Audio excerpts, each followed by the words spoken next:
नमस्ते मुंहिंजा दोस्तो, अॼु जे हिन अंजुमन में तव्हां सभिनी नाज़रीन जो, तव्हां सभिनी दर्शकनि जो हार्दिक स्वागत आहे सहयोग फाउंडेशन ऐं दूरदर्शन जे तरफ़ां।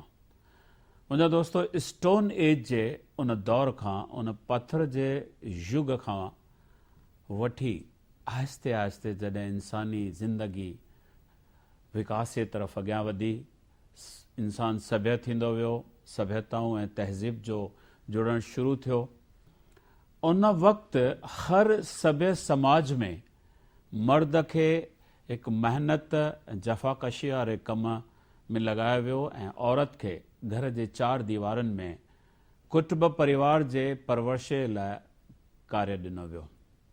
हूअं बि मर्द खे जांठो नौजवान करे छॾियो थो वञे ऐं औरत खे सूंहं जी देवी। सूंहं सचपच उन औरत जो हिकु गहनो आहे ऐं उन सूंहं जा कई अनेक दास्तान लिखिया विया, पर उन दौर में औरत पंहिंजे इल्म या दुनिया जे बाक़ी ख़बरुनि खां शायदि थोरो परे रही। पर आहिस्ते आहिस्ते वक़्तु गुज़रण सां पहिरियों ई असांजे यूरोपियन, तंहिंखां पोइ अमेरिका, ऑस्ट्रेलिया, इवन अफ्रीका में बि आहिस्ते आहिस्ते बदिलाव आयो ऐं औरत ऐं मर्द जी विरासत जेका आहे, जेका उन जिन्स जे आधार ते कम जी विरासत पे थी, उन खे नामंज़ूर कयो। औरत बि मर्द सां गॾु मुल्क जे विकास में, समाज जे हर कार्य में कुल्हो कुल्हो सां मिलाए करे ऐं देश जे उन्नतीअ लाइ, हर समाज जे बहबूदीअ लाइ गॾु बीठी।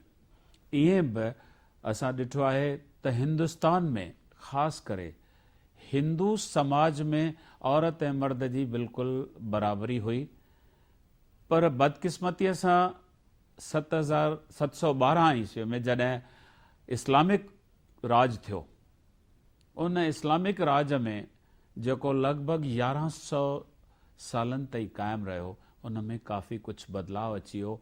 औरत वरी चइनि दीवारनि जी ज़ीनत बणी ऐं या त बुरके में रही या घर जे दीवारुनि में हुनखे लॻभॻि क़ैद कयो वियो। पर इहो दौर बि ख़तमु थियो जॾहिं अंग्रेज़नि जी आमद थी, बरतानी हुकूमत थी, तॾहिं असांजे औरतुनि खे सही माना में हिकु तमामु सुहिणो ऐं इज़तदार मुक़ाम हासिलु थियो ऐं औरत हर फील्ड में मर्द सां शान बेशान, कुल्हो कुल्हो सां मिलाए करे हर खेत्र में, हर फील्ड में, उहा काई बि फील्ड हुजे, जेकॾहिं एडुकेशन आहे, तइलीम जी हुजे, विज्ञान जी हुजे, अॼु ताईं आहे कि जहाज़ हलाइण ताईं हुजे या एवरेस्ट चोटीअ ते पहुचण जी हुजे, हर कंहिं फील्ड में असांजी औरत अॻियां रही। ऐं अॼु असीं मिलूं था हिकु अहिड़ी ई लीडिंग पर्सनैलिटीअ सां जंहिं हीरानंदानी परिवार में जनमु वरितो ऐं सन्याल परिवार सां हींअर हुनजो नातो जुड़ियो आहे। उन भेण सां असांजी मीरा हीरानंदानी सन्याल, जेका रॉयल बैंक ऑफ स्कॉटलैंड जी चेयरपर्सन थी रही आहे, उन में पंहिंजूं ख़िदमतूं ॾिनियूं अथई, उहा अॼु असांजे विच में आहे। त असीं उन्हनि खां पुछंदासीं त इन सॼे बदिलाव में औरत जो कहिड़ो योगदान थियो। भेण, अॼु जे हिन स्टूडियो में तव्हांजो स्वागत आहे ऐं सभ खां पहिरीं असांजा दर्शक, असांजा जेके साम्हूं लखे हज़ारे असांजा सिंधी भाउर भेनर वेठा आहिनि, उहे ॼाणणु चाहिनि था त इहो स्टोन एज जे दौर खां वठी अॼु 21वीं सदीअ ताईं जेको बदिलाव आयो आहे, उन बदिलाव में औरत अॼु कहिड़े मुक़ाम ते आहे? तव्हां छा फील करे रहिया आहियो त अॼु औरत खे सही उहो मुक़ाम मिलियो आहे, सही उहा इज़त ऐं उहा आबरू, उहो औज नसीब थियो आहे? उहो असां ॼाणणु चाहींदासीं। ज़ालनि जो पोज़ीशन जीअं तव्हां चयो, ख़ासि करे इंडिया में हाणे सुठो आहे। ऐं मां ॻाल्हायां थी पंहिंजो इंडस्ट्री जो, बैंकिंग जो, ताईं ॾिसंदासीं त state bank of India, ICICI, HSBC, अहिड़ा कहिड़ा ई बैंक आहिनि जिन में औरत सभिनी खां वॾी पोज़ीशन ते आहे। त मां सम्झां थी त सिचुएशन सुठो थी वियो आहे, ख़ासि कर असांजे लाइ अर्बन सेंटर्स में।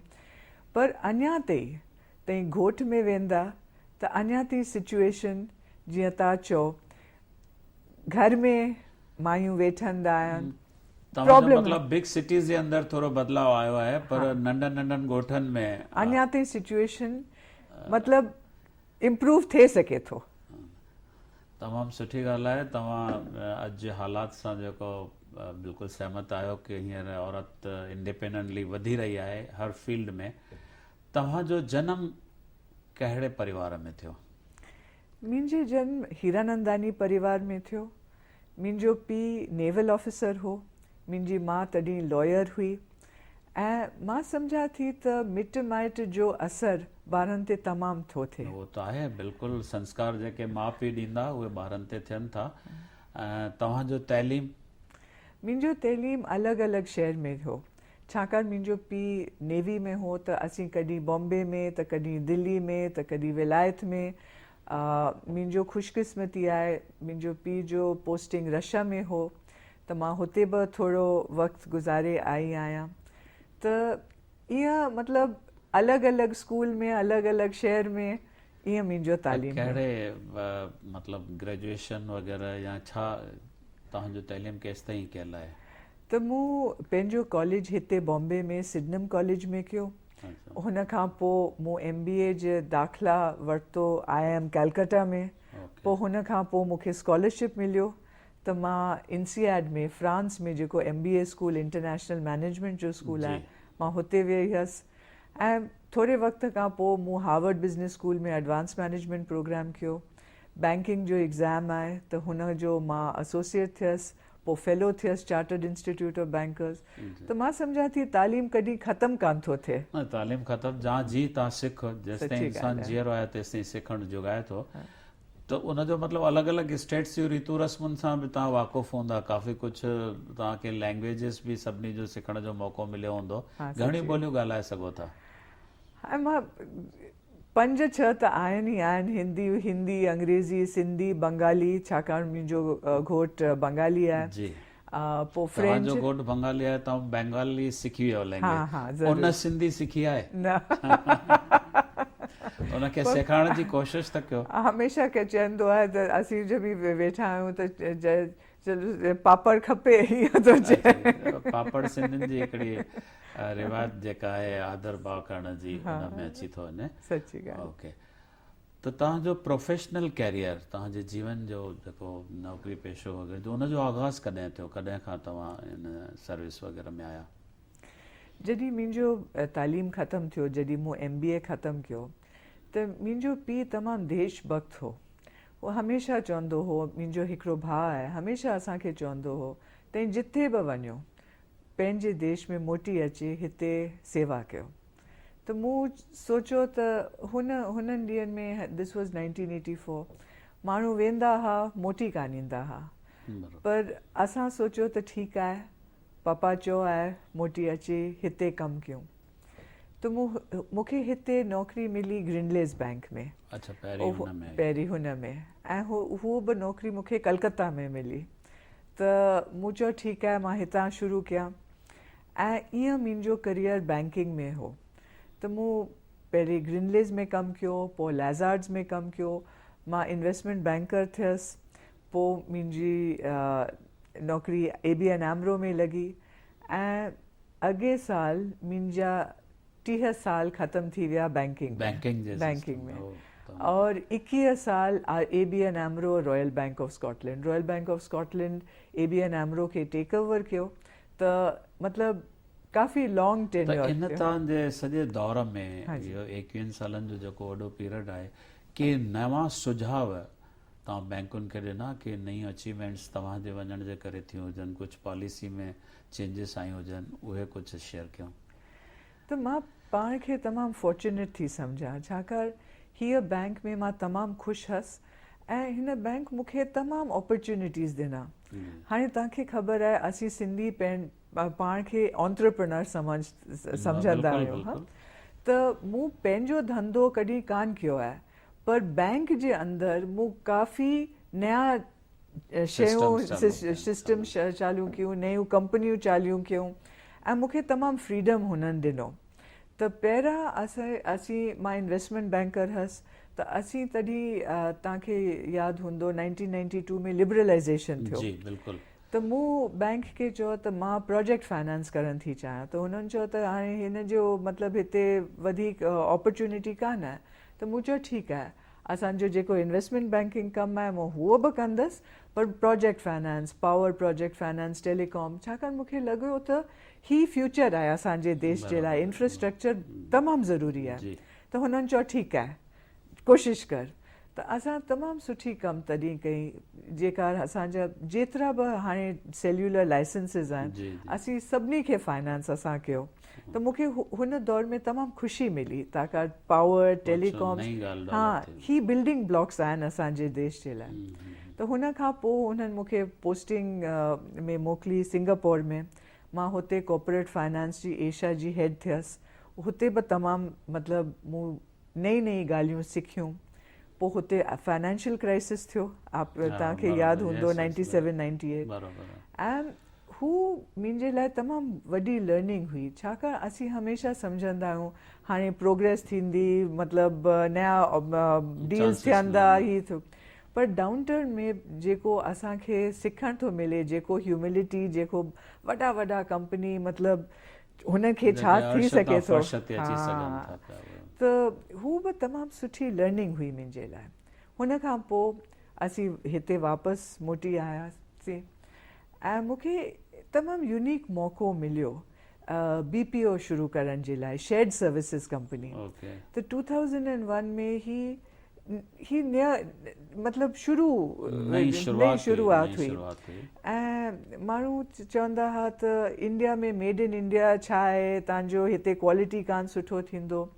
ऐं असीं पहिरां कंपनी हुआ जो यूरोपियन मार्केट में, छाकाणि ABN AMRO त डच बैंक हुई, त अमेरिकन कंपनीज़ मुंहिंजे ख़्याल में थोरा वधीक ओपन माइंडेड आहिनि। यूरोपियन कंपनीज़ में हुननि जा जेका ट्रेड यूनियन्स आहिनि तमामु स्ट्रॉन्ग हुआ। त असां चयो असीं कोशिशि था कयूं, ऐं मूंखे तमामु गर्व सां मां हाणे ही हाणे ऑलमोस्ट 12-13 साल थी विया आहिनि। असांजे कंपनी 5 माण्हुनि सां शुरू कयो, हाणे 14,000 माण्हू आहिनि ऐं तमामु सुठा कमु वेठा कनि। मतिलबु असां पंहिंजे बैंक जे लाइ £1 बिलियन खां वधीक सेविंग्स कया आहिनि। हिते कई माण्हुनि खे असां नौकरी ॾिना आहिनि, त ही सुठो कमु थियो। बैंकिंग हूअं बि असांजे रत में पियल आहे। सिंध खां जेको हुंडी वग़ैरह जो चिठियुनि जो कमु हो बैंकिंग जो, चवनि था जेको हिंदूजास वग़ैरह शुरू कयो शिकारपुर खां, उहो त असांजे ब्लड में आहे, त बैंकिंग में तव्हां अॻियां आया आहियो। पर फिकी जेका असांजी इंडस्ट्रियलिस्ट आहिनि, असांजे वापारनि जी हिकिड़ी ऑर्गेनाइज़ेशन आहे, उन में बि कंहिं फाइनेंस कमेटी ते तव्हां पंहिंजूं शेवाऊं ॾिनियूं आहिनि, उहो छा हो, कहिड़ी कमेटी हुई? त हू फाइनेंशियल इंक्लूजन कमेटी हुई। मां नेशनल कमेटी ते बि आहियां, पर ही जो फाइनेंशियल इंक्लूजन कमेटी आहे, ही मुंहिंजो ज़िंदगी जो तमामु सुहिणो मतिलबु टाइम हो, छाकाणि असां बैंक में माइक्रो फाइनेंस जो प्रोग्राम शुरू कयो। त मूंखे जीअं मूं चयो, मूंखे जेको बि मन में ईंदो हो मां वञी हुननि खे चवंदी हुअसि त अच्छा असीं ही शुरू कयूं। त डच तमामु प्रैक्टिकल माण्हू आहिनि, हुननि मूंखे चयो ठीकु आहे, तोखे जेको खपे तूं कर, पर लॉसिस असुल न वठी अचिजांइ, so long as you make a profit ठीकु आहे। त मूं सम्झो कि माइक्रो फाइनेंस मतिलबु तमामु असांजे देश में तमामु ऐसा मायूं आहिनि, ज़ालियूं आहिनि, तमामु ग़रीब, पॉवर्टी लाइन ते। त मूं सोचियो त असांजा माण्हू, हिंदुस्तानी माण्हू तमामु महिनती आहिनि, तमामु होशियार बि आहिनि, असीं हुननि खे थोरो मौक़ो ॾियूं त सक्सीड करे सघनि था। त असांजो माइक्रो फाइनेंस प्रोग्राम में असां 6.5 लखनि मायुनि खे असां नंढो मतिलबु छोटो लोन ॾेई हू हाणे पंहिंजो बिज़नेस, पंहिंजो वापारु, पंहिंजो धंधो वेठा कनि। त हिन दौर ते फिकी मूंखे इनवाइट कयो त तई अची हिते फाइनेंशियल इंक्लूजन में जेको थिए थो असीं मतिलबु वाइडर सर्कल में असीं कयूं। त दैट वाज में घणो टाइम तव्हां हुया हुते? हाणे मूंखे हुते 4 साल थिया आहिनि। अञा ताईं तव्हांजो चालू आहे? चालू आहे। पर पर मूंखे हू प्रो बोनो वर्क आहे, मतिलबु बैंक मतिलबु साइड बाय साइड हा मतिलबु कोई फुल टाइम फुल टाइम। पर मूंखे यादि अचे थो त तव्हांखे अमेरिका सेक्रेटरी ऑफ स्टेट वग़ैरह जब कंहिं कमेटीअ ते हिलरी क्लिंटन तव्हांखे इनवाइट कयो हो, उहा कहिड़ी कमेटी आहे, उनजो कहिड़ो कार्य हो? त हिलरी क्लिंटन तव्हांखे ख़बर आहे secretary of state of United status हुई, तमामु सुठी औरत आहे, तमामु होशियारु औरत आहे, ऐं हुनखे लॻियो जीअं तव्हां चओ स्टोन एज खां वठी हाणे ताईं त how do women take an equal position, leadership position, छाकाणि सभिनी में टैलेंट आहे पर अपॉर्चुनिटी सभिनी खे कान थो मिले। त हुन हिकिड़ो कमिटी कॉन्स्टिट्यूट कयो, international council for women's business leadership, ऐं हुन सिलेक्ट कयो हिकिड़े हिकिड़े देश मां हिकिड़े हिकिड़े औरत खे। त मूंखे इंडिया मां हुन इनवाइट कयो। तमामु सुठी ॻाल्हि आहे, गर्व जी ॻाल्हि आहे, हिंदुस्तान मां तव्हांखे चूंडियो वियो, तमामु सुठो आहे। जय हिंद कॉलेज जे बोर्ड ते तव्हां कॾहिं आया? मां जय हिंद कॉलेज जे बोर्ड ते हाणे मूंखे 5 साल थिया आहिनि हुते, ऐं मूंखे हिन में तमामु दिलचस्पी आहे, छाकाणि मां सम्झां थी त सभिनी खां सुठी प्रोफेशन टीचिंग ऐं एजुकेशन आहे। मतिलबु मां बैंकिंग में आहियां, तव्हीं बिज़नेसमैन आहियो, पर सभिनी खां नोबल प्रोफेशन उन्हनि खे बि त एजुकेशन खपे, तालीम खपे, बिज़नेस लाइ बि खपे एंड बैंकिंग जे लाइ बि खपे। जीअण जे लाइ एजुकेशन तमामु ज़रूरी आहे। जय हिंद कॉलेज असांजे सिंधी मैनेजमेंट जो आहे, त सिंधी शागिर्दनि जे लाइ उते छा कयो थो वञे? त हीअ सम्झ असांजा हिते सिंधी कॉलेज बॉम्बे में घणा ई आहिनि। हैदराबाद सिंध कॉलेज बोर्ड जा 24 कॉलेज आहिनि, विवेकानंद कॉलेज आहे, हिंदुजा कॉलेज आहे, जय हिंद कॉलेज आहे। ऐं सिंधियुनि जो हिन में मां सम्झां थी contribution for the education system माण्हू सम्झनि कान था, इट इज़ नॉट रिकग्नाइज्ड, पर तमामु घणो कॉन्ट्रीब्यूशन आहे। 100%, पर असांजे ॿारनि खे सिंधी ॿोलीअ जे तरफ़ वधीक आणण लाइ कुझु कॉलेज में थी रहियो आहे? त जय हिंद कॉलेज में त सिंधी सर्किल आहे, ऐं स्टूडेंट्स वञनि बि पिया। असांजा हुते टीचर बि तमामु सुठा आहिनि। हिकिड़ी टीचर आहे त तमामु दिलचस्पी सां मतिलबु ॿारनि खे हा कमु सेखारे थी, ऐं इहो त सच आहे, ॿार सिंधी या त घर में सिखंदा या त सुठी टीचर सां सिखंदा। त प्रॉब्लम मां सम्झां थी त अॼुकल्ह जे ज़माने में असीं पंहिंजे घरनि में सिंधी ॻाल्हायूं कान था। न, उनजो कारण कहिड़ो आहे? छो असांजे घरनि में सिंधी नथी ॻाल्हाई वञे? उन लाइ केरु जवाबदार आहे? शायदि असीं पाण जवाबदार आहियूं। मां त पाण खे तमामु फॉर्चुनेट थी सम्झां, मम्मी असां सां हमेशह सिंधी में ॻाल्हाईंदी हुई, असांजी नानी हमेशह सिंधी में ॻाल्हाईंदी हुई, त ईअं ॿार सिखनि था। इहो सही आहे, असांजा वॾा, असांजा बुज़ुर्ग, असांजे घर में जेके असांजा वॾड़ा हुया उहे सिंधी ॻाल्हाईंदा हुया, पर उन पीढ़ीअ खां पोइ सिंधी घटि आहे। इन करे चयो थो वञे की हिकिड़ो जेकॾहिं असांजो बुज़ुर्ग गुज़ारे थो वञे त हिकिड़ो सिंधी वियो, पर जेकॾहिं नओं कोई ॼमे थो चवंदा अंग्रेज़ ॼमी वियो। उन हिसाब सां छा करणु घुरिजे? कॉलेज खे कहिड़ा स्टेप्स ज़ोरदार खणणु घुरिजनि जीअं ॿारनि में वधि शौक़ु पैदा थिए सिंधी सिखण जो? कुझु अहिड़ी स्कीम वग़ैरह ते बि तव्हां ध्यानु ॾेई सघो था? मां सम्झां थी त ही सिंधी जो केवल ॻाल्हि कान आहे, छाकाणि त ॾिसंदा गुजराती हाणे बंगाली घरनि में, मराठी, हाणे सभु असांजा पंहिंजा जेका लैंग्वेजिस आहिनि घटि थी था वञनि, छाकाणि अॼुकल्ह जा ॿार अंग्रेज़ी में ॻाल्हाइनि था। तव्हीं टीवी जो प्रोग्राम ॾिसो, सभु कुझु मतिलबु ट्रेंड आहे अंग्रेज़ी जे लाइ। टीवीअ जी ॻाल्हि निकिती आहे त तव्हां चाहियो था या तव्हांजे वीचार में इहो जाइज़ आहे त सिंधी चैनल 24 कलाक हुअणु घुरिजे? सरकार खां डिमांड कयूं? तमामु सुठी ॻाल्हि आहे। मूंखे यादि आहे जॾहिं असीं नंढा हूंदासीं त महीने में हिकिड़े संडे ते सिंधी मूवी हमेशह ॾेखारंदा असां, ऐं मूंखे अञा ताईं यादि आहे मां सिंधी पिक्चर ॾिसी असीं मतिलबु सिखंदासीं। तमामु फनी पिक्चर बि हूंदा हुआ, अम्यूज़िंग। ऐं असांजा कहिड़ियूं पिक्चर यादि अथव? कहिड़ियूं ॾिठियूं आहिनि? हिकिड़ो त मूंखे यादि आहे चेटीचंड ते, जी हुन चेटीचंड ते हू फेस्टिवल जे अराउंड आधार ते टेली फिल्म हूंदी हुई. हा न सिंधी फिल्मूं बि ठहियूं आहिनि, अबाणा या लाडली, घणे हा पिक्चर लाडली मूंखे यादि आहे. हा ॾिठिया आहिनि. तव्हांजो प्रोफेसर राम पंजवाणी साहिबु जेके हा, आहे उन्हनि बि काफ़ी कमु कयो आहे. हींअर असीं अचूं था त ही सभु तव्हां बैंकुनि में हेतिरो कुझु कामयाबी हासिलु कई, हिकु सुठो मुक़ाम हासिलु कयो, दुनिया भर में पंहिंजी शोहरत हासिलु कई, त अचानक इहो सभु छॾे सियासत में कीअं आया? दादा मूंखे लॻे थो त असांजे हाणे देश में अहिड़ो मक़ाम अची वियो आहे त बदिलाव जी तमामु ज़रूरत आहे. छाकाणि असांजे देश में सभु कुझु आहे, मतिलबु डिमांड आहे, टैलेंटेड एंटरप्रेन्योर्स आहिनि, पैसो आहे, सभु कुझु आहे, पर उन्नति जहिड़ी हुअणु खपे कान थो थिए. त इहो छो आहे?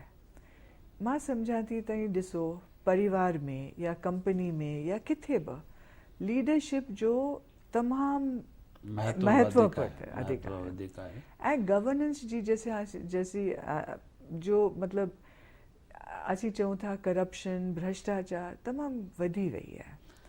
न त तव्हां सम्झो था त जेको पोयनि 66 सालनि में करप्शन थियो आहे, जेको भ्रष्टाचार वधियो आहे, जेका पॉलिटिशियन जेको कुझु असांखे ॾिनो आहे, हिकु तोड़ फोड़ जी राजनीति थी वई आहे, उहो जल्दी सुधारो ईंदो? जल्दी शायदि न अचे, पर अचणु ज़रूरु खपे. ऐं असीं हाणे कोशिशि न कंदासीं त असांजे ॿारनि जे लाइ फ्यूचर तमामु ब्लीक आहे. असांखे हाणे स्टैंड वठणु खपे. छाकाणि तव्हीं ॾिसंदा त असांजा बिज़नेसमैन्स, तव्हीं सिंधियुनि खे छो न ॾिसो, सॼे मुल्क में, सॼे वर्ल्ड में मतिलबु कहिड़ा सक्सेसफुल आहिनि.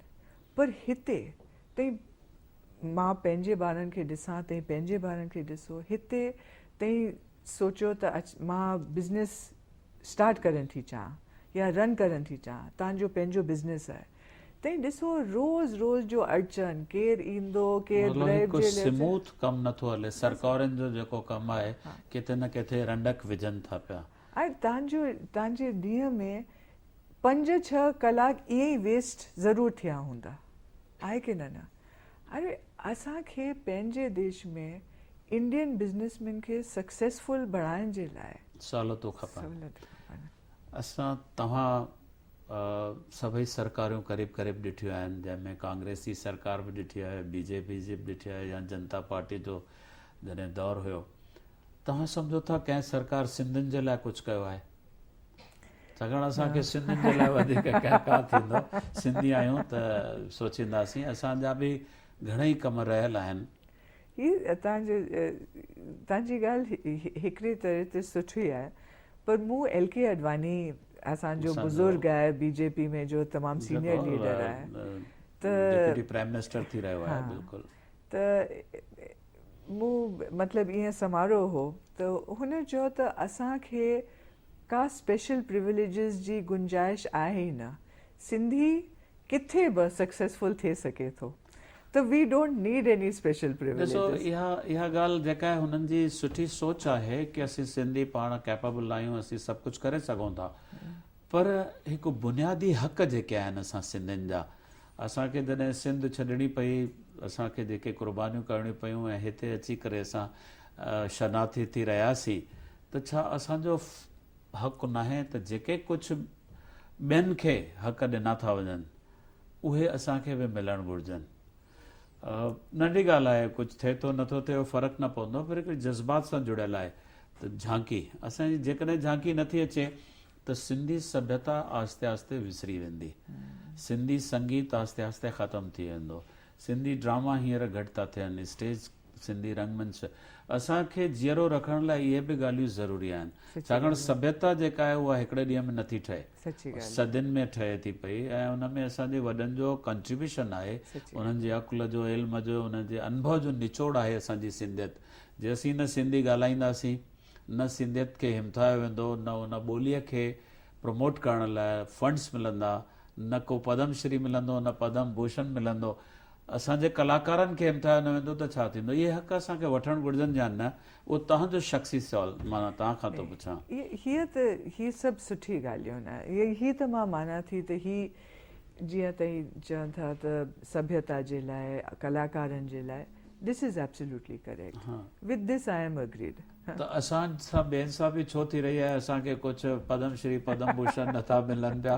छा तव्हां पंहिंजे नई पार्टीअ में, जंहिंमें तव्हां हींअर आप पार्टीअ में तव्हां दाख़िल थिया आहियो, नवां वीचार, नई सोच, नवां उमंग, नई वीचारधारा खणी करे, त सिंधियुनि जे लाइ तव्हां, मां सिर्फ़ु सिंधियुनि लाइ थो पुछां अॼु, छाकाणि सिंधी प्रोग्राम में असांजा लखे भाउर भेनर ॾिसनि था, सिंधियुनि जे लाइ कुझु तव्हांजे ज़हन में आहे त तव्हां छा कंदा?